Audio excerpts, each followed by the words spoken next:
last year, Mr. Lattimore did one of the most powerful things in support of libraries I've ever seen.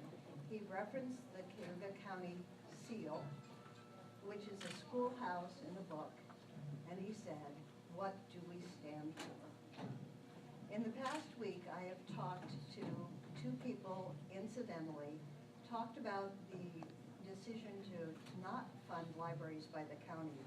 And from very different viewpoints, I've gotten a similar reaction. One is from an 80-year-old woman who lives in a house that has been owned by her family for 18 generations in Cayuga County. When I said, "What do you think of the county not funding libraries?" she said, "I am aghast." She said, "My family has used libraries since they've been here. We use them on a weekly basis, and I can't imagine living in a county that does not support their public library. It's the People's University." That's what Ben Franklin said, and it's still true. The next reference to this I had today. I was tutoring an immigrant, a young woman who is at the Union Springs Academy, who is from the Congo. I'm tutoring her in U.S. government and history for the Regents.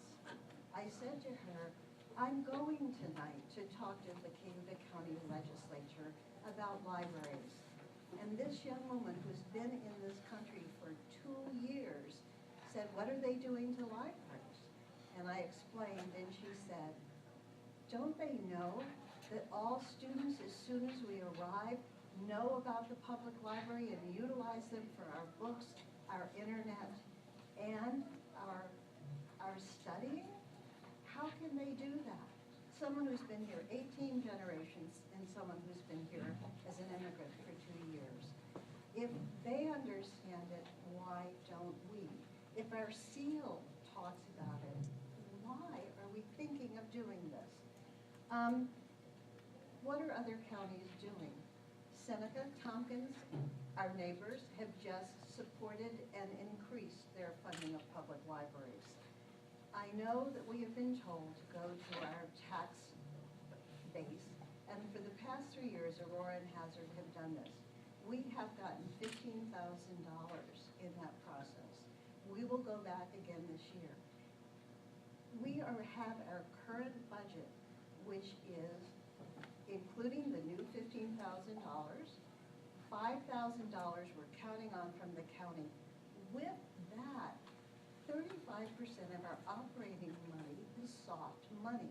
That means to turn on the lights, to pay the staff, to buy a book, we have to have a bake sale. That's not the way to run an important public institution. That's all I have to say, except I really do believe I am compassionate about the need to balance a budget. I think you're all really smart people. This is a fraction of your budget. I think you could go in and say, what is this county about? Do we want to be seen as the county of quarter support for education? And all of the